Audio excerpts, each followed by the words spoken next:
मित्रों, मैं हूँ डॉक्टर चंद्रवीर जाट। वैदिक जरित आर्यों के वंशज हैं।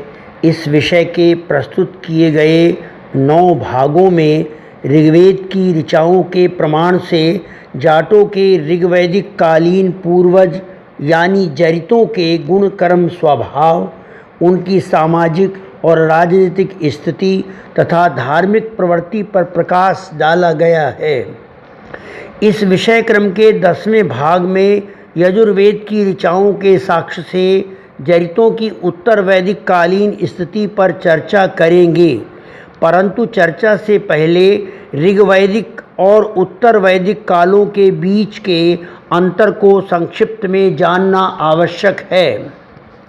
ऋग्वैदिक काल में मुख्यतः कबीलाई व्यवस्था वाली गणतांत्रिक शासन पद्धति का प्रचलन था। कृषि आर्यों का प्रमुख धंधा था तथा पशुपालन के नाम पर गाय, बैल और अश्व आदि पालने पर जोर रहता था। आर्यों में जरितों के बहुत से वंश और समुदाय थे। प्रायः जरित ही राजा थे और जरित ही प्रजा का महत्वपूर्ण हिस्सा भी। चूँकि राज्यों की अर्थव्यवस्था कृषि आधारित थी, इसलिए कृषि कर्मी जरितों का अपना ही महत्व था। राज्य की ओर से लगान की व्यवस्था जरितों की स्वेच्छा पर आधारित थी, अर्थात वे स्वेच्छा पूर्वक अन्न का एक भाग राजा को देते थे, जिससे राज्य की आर्थिक स्थिति सुदृढ़ होती थी और राजा राज्य रक्षा में सक्षम बनता था। यजुर्वेद की रचना लगभग 1000 ईसा वर्ष पूर्व तक हो चुकी थी। इसी समय से उत्तर वैदिक काल का प्रारंभ माना गया है। उत्तर वैदिक काल में गणतांत्रिक शासन प्रणाली कमज़ोर पड़ गई थी तथा अधिकांश आर्य राज्यों में राजतंत्रात्मक शासन प्रणाली का प्रचलन हो चुका था, अर्थात राजा प्रजा द्वारा चयनित न होकर वंशानुगत होने लगे थे। प्रजा उन्हें आसानी से हटा नहीं सकती थी। प्रत्येक राज्य में एक मंत्रिमंडल बन गया था तथा एक पुरोहित का पद सृजित हो गया था, जो बहुधा धर्म और शिक्षा संबंधी नीतियों को संचालित करता था। परवर्ती काल में यही पद महामात्य पद में परिवर्तित हो गया था, जो राज्य के संविधान के अनुसार राजा को शासन और न्याय करने में सहायता प्रदान करता था। ऋग्वैदिक कालीन इंद्र का आर्य राज्यों के संघ का शीर्षस्थ पद समाप्त हो चुका था तथा अतीत के इंद्र को दिव्यता प्रदान कर दी गई थी। इंद्र का अभिप्राय हो गया था ऐश्वर्यवान और शक्तिशाली राजा। कहना ये है कि ऋग्वैदिक मानव इंद्र देवत्व को प्राप्त कर चुका था तथा उसकी दिव्यता प्रार्थनीय हो चुकी थी। यजुर्वेद में यजु शब्द का अर्थ है यज्ञ, अतएव यजुर्वेद में अनेक यज्ञों की विधियों के वर्णन किए गए हैं। इस प्रकार ये एक गद्यात्मक कर्मकांडीय ग्रंथ है, जिससे उत्तर वैदिक काल की सामाजिक, सांस्कृतिक, धार्मिक, आध्यात्मिक एवं राजनीतिक जीवन की पर्याप्त जानकारियाँ मिलती हैं। यजुर्वेद के 40 अध्यायों में कुल 3988 ऋचाएँ हैं, जिनमें से 663 ऋचाएँ ऋग्वेद से उद्धृत की गई हैं। यजुर्वेद के प्रकाश में आने तक आर्य जन संपूर्ण उत्तर भारत में फैल चुके थे। ऋग्वेद में वर्णित भरत, तृत्सु और तुर्वस आदि अनेक आर्यवंश कई आर्यवंशों में विभक्त होकर राजनीतिक क्षेत्रों से लुप्त प्राय हो चुके थे। आर्यों में वर्ण व्यवस्था पूर्णतः अस्तित्व में आ चुकी थी। पूर्व ऋग्वैदिक काल में जैतों से पृथक हुए ब्राह्मण जन वर्ण के रूप में स्थापित हो गए थे। जैतों से उनका कोई नाता रिश्ता नहीं रह गया था। वे अपने आप को श्रेष्ठ मानने लगे थे, इसलिए जरित जैसा कृषि कार्य करते हुए ब्राह्मण कहलवाना पसंद करते थे। यज्ञीय कर्मकांड कराने का सारा कार्य उन्होंने अपने जिम्मे ले लिया था। ऋग्वेद का पाठ करने वाले ब्राह्मण को होत्र या होता तथा यजुर्वेद का पाठ करने वाले को उद्गाता कहा जाने लगा था। ब्राह्मणों ने अपने कुलों में गुरुकुलों की स्थापना करके विधिवत शिक्षण का कार्य आरंभ कर दिया था। गुरुकुलों को राज्य द्वारा आर्थिक संरक्षण भी दिया जाने लगा था। ब्राह्मणों की भांति क्षत्रिय वर्ण भी जरितों से पूर्णतः अलग हो गया था। गुण कर्म स्वभाव में अंतर आ जाने के कारण उनका भी जरितों से वैवाहिक संबंध लुप्तप्राय बंद हो गया था। ब्राह्मणत्व और क्षत्रित्व के गुणों से युक्त होने पर भी जरित लोग कृषि के धंधे में उसी प्रकार सीमित हो गए जैसे पूर्व ऋग्वैदिक काल में गूजर जन घुमंतु चरवाहे के रूप में सीमित रह गए थे। इस प्रकार उत्तर वैदिक काल में जरित शब्द केवल उन्हीं आर्यों के लिए प्रयुक्त होता रहा जो एक लंबी परंपरा से पशुपालक और कृषि कर्मी थे। यद्यपि उनकी संतानें अब भी उच्च शिक्षा प्राप्त करके ब्राह्मण वर्ण में दीक्षित होती थीं तथा सैन्य सेवा में जाकर क्षत्रिय वर्ण धारण करती थीं, फिर भी उनका समाज पृथक रूप से अस्तित्व में आ चुका था। ऋग्वेद के 10 मंडलों में निहित कुल 10,580 ऋचाओं में से 52 ऋचाएँ जरित विषयक पाई गई हैं, परंतु यजुर्वेद में केवल 5 ही ऋचाएँ ऐसी हैं जिनमें जरितों की चर्चा की गई है। यजुर्वेद में इतिवृत्तात्मकता का अभाव है, अतएव भाष्यकारों ने प्रयोग परक और आध्यात्मिक अर्थों को प्रमुखता प्रदान की है। आर्य समाज के प्रवर्तक महर्षि दयानंद सरस्वती ने यजुर्वेद भाष्य में जरित को यज्ञकर्ता, ईश्वर के उपासक, स्तुति करने वाले एवं रक्षा करने वाले वीर पुरुष बताया है। जाट वैदिक जरित आर्यों के वंशज हैं, इस विषय के 10वें भाग में यजुर्वेद के प्रमाण से जानते हैं जरितों की उत्तर वैदिक कालीन स्थिति को। यजुर्वेद के 16वें अध्याय की 3री ऋचा में जरित्र को सबकी रक्षा करने वाला राजपुरुष कहा गया है, जो वीरता और पुरुषार्थ से सभी की रक्षा करके सुख पहुंचाता है। यह ऋचा इस प्रकार है।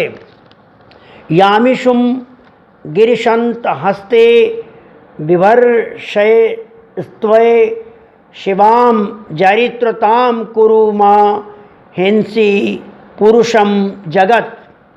अर्थात हे सुख पहुँचाने वाले सेनापति, आप जिस बाण को अपने हाथ में धारण करते हैं उसे मंगलकारी कार्य के लिए ही छोड़ें या फेंकें। आप सभी की रक्षा करने वाले राजपुरुष हैं। संसार में पुरुषार्थ करने वाले मनुष्य को कभी मत मारिए। ऋग्वेद के 17वें अध्याय की 28वीं ऋचा में जरित को ऋषि के समान सबके कल्याण के लिए यज्ञ करने वाला कहा गया है। यह ऋचा देखिए इस प्रकार है। ता आ यजंत द्रविड़म सम समाय ऋषिया पूर्वे जरित अरो न भूना असूरते सूरते रजति निष्ते ये भूतानि समकणानि मानि। अर्थात ये जो ऋषियों के समान पूर्ण पुष्टिकारक और यज्ञकर्ता जरित लोग हैं, ये पाए हुए अर्थात दृश्यमान भौतिक लोक में और न पाए हुए अर्थात अदृश्य अभौतिक लोक में प्रत्यक्ष और अप्रत्यक्ष सभी प्राणियों को समभाव से समझते और जानते हैं। सभी के हित के लिए ये धन संपदा को सम्यक रूप से अच्छी प्रकार कमाते हैं, सब इनकी संगति को बरतें। यजुर्वेद के 27वें अध्याय की 41वीं ऋचा में प्रयुक्त जरित्री शब्द के अर्थ ईश्वरोपासक, यजमान और मित्रों के रक्षक किए गए हैं। ऋचा इस प्रकार है। अभिषुणा सखीनाम अविता जरित्रणाम शतम भवास्तूयते। अर्थात मित्रों की रक्षा करने वाले ये जरित लोग सैकड़ों प्रकार से सुंदर रीति से सब ओर से सत्कार करने योग्य हैं। ऋग्वेद के 33वें अध्याय की 18वीं ऋचा में जरित लोगों को इंद्र की निष्ठा पूर्वक स्तुति करने वाले आर्यजन कहा गया है। इंद्र की परंपरा का लोप होने पर भी इंद्र जरितों के इष्टदेव बने रहे। यह ऋचा इस प्रकार है। आपस्वित पप्यूस्तर्यो न गावो नक्षन्नतम जरित अरस्ता इंद्र याहि वायोर्न नियतो नो अच्छा त्वं ही धीभीर्दय से विवाजान। अर्थात हे ऐश्वर्य युक्त इंद्र, आपके अपने जरित लोग जलों के तुल्य प्यास बुझाते हुए सतत आगे बढ़े जाते हैं। विस्तार करती हुई किरणें जैसे चहुं ओर फैलती हैं, वैसे ही विस्तार करते हुए जरित लोग चहुं ओर फैले हैं। प्रकृति के विज्ञान से निष्णात हम लोगों को आप वेगवान वायु के समान सदैव प्राप्त होइए। हमारी बुद्धि और हमारे कर्मों पर आप अपनी कृपा कीजिए, अर्थात हम अधिक विज्ञानवान हों और सत्कर्म करें। हम चित्त में आपका सत्कार करते हैं। यजुर्वेद के 36वें अध्याय की 6ठी ऋचा में ईश्वर उपासना का विषय वर्णित है कि जरित लोगों और उनके मित्रों की रक्षा करने वाले परमेश्वर की सब मनुष्य नित्य भक्ति करें। ऋचा द्रष्टव्य है जो इस प्रकार है। अभिषुणा सखीनाम अविता जरित्रणाम शतम भवास्यति भी। अर्थात हे ईश्वर, आप सैकड़ों ऐश्वर्य देते हुए सब ओर से प्रवृत्त होकर रक्षा आदि क्रियाओं से जरित लोगों और जरितों के मित्रों की रक्षा करने वाले हो। इसी से हम आपकी सत्कार पूर्वक भक्ति करते हैं। इस प्रकार यजुर्वेद में जरित का उल्लेख उस राजपुरुष के रूप में किया गया है जो युद्ध विद्या को जानकर शस्त्र अस्त्रों को धारण करके मनुष्यों पर अत्याचार करने वालों का नाश करता है तथा सदाचारी लोगों की रक्षा करता है।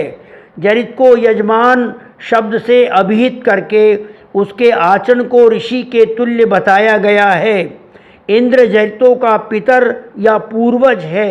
वे यज्ञ में इंद्र के नाम की आहुति देते हैं, उसे इष्टदेव मानते हैं तथा उसकी स्तुति करना उनका सांस्कृतिक स्वरूप हो गया है।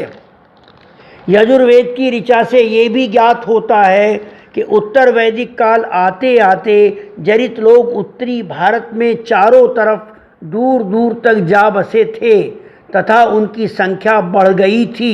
विकास के साथ उनके जीवन की जटिलताएं भी बढ़ गई थी। आर्थिक दृष्टि से कृषि राष्ट्र की रीढ़ थी, परंतु ब्राह्मण और क्षत्रिय वर्ण के कार्य क्षेत्र जरितों के कृषि क्षेत्र की तुलना में अधिक महत्वपूर्ण हो गए थे। ब्राह्मण और क्षत्रिय राजनीति से पूर्ण संबद्ध हो गए थे, जबकि जरित लोग राजनीति से दूर अपने खेतों तक सिमट गए थे। यही कुछ कारण थे कि जरित लोगों की जो प्रतिष्ठामयी स्थिति ऋग्वैदिक काल में थी वह उत्तर वैदिक काल में नहीं रह गई थी। मित्रों, जाट वैदिक जरित आर्यों के वंशज हैं। इस विषय का ये 10वां भाग यहीं संपन्न करते हैं। 11वें भाग में सामवेद के साक्ष्य से जरितों के बारे में जानेंगे। इस विषय के जिज्ञासुओं को चाहिए कि डॉक्टर चंद्रवीर चैनल को सब्सक्राइब करें ताकि अगले भागों का नोटिफिकेशन उन तक पहुंच सके। वीडियो देखने के लिए आपका धन्यवाद। नमस्ते।